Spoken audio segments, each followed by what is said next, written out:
There are about 1,426,713 active duty military members serving in the United States military as of today.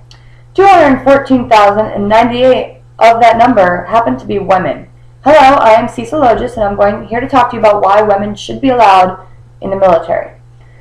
Today I'm going to talk to you about the military values, women's role in today's society, and the things women can contribute to the military.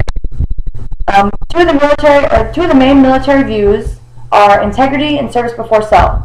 Integrity is defined as doing the right thing even when nobody is looking. You see a piece of paper on the floor, you walk by it, nobody's around, but you're thinking, I probably shouldn't be there. I probably should pick that up.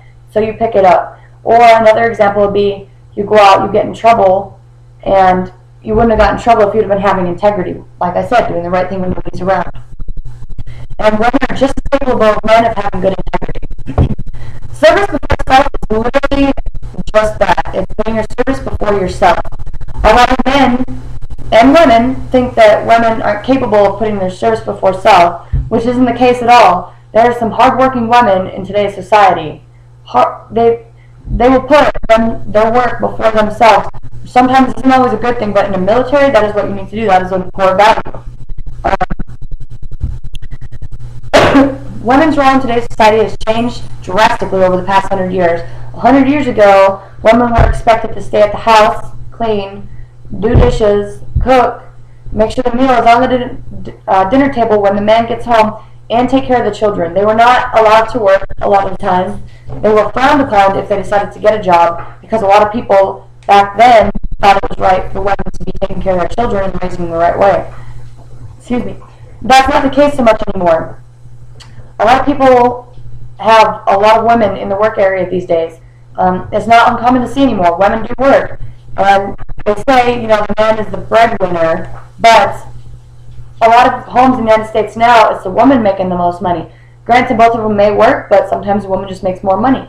Also, like I was saying, if there's a stay-at-home mom that doesn't work and just stays at home and does what the woman would have done 100 years ago, they're frowned upon. They're called lazy by the working women in the United States, because that doesn't really happen anymore. You don't have as many stay-at-home moms anymore.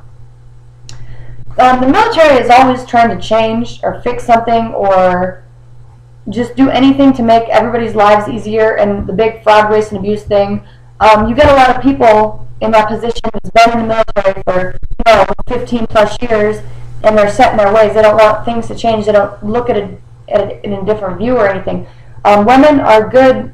They can contribute a lot to different ideas and new ideas, especially the younger women and men that can contribute a lot to helping make changes for the better.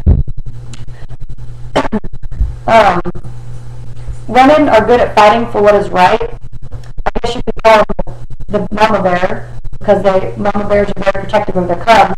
Well, if you have a woman up the rank a little bit, higher in charge of a bunch of troops or soldiers or whatever may have it, then they're going to protect their troops. Unlike a lot of supervision, they just throw their troops under the bus. A lot of times women will stick up for their troops and make sure what is right and do what is right and stand up for their people 100% of the way. Women are also good at arguing, as we all know, and sometimes they're good at arguing really good points, like how to make this go by this much faster, how can we do this job safer, how can we accommodate people that need to have time off every once in a while.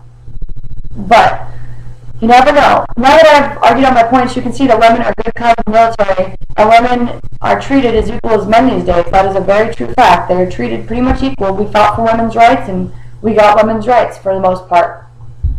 With that being said, 14.6% of the military is made up of women, and most of them bring a positive image to the military. I myself am in the United States Air Force, and I have been in for almost 4 years.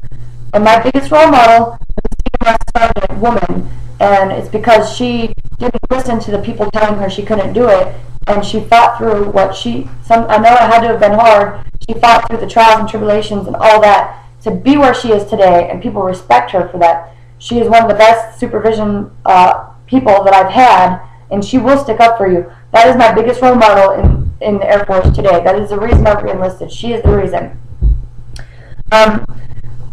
Talking about that 14% the women being in the military, every year that percent gets higher and higher.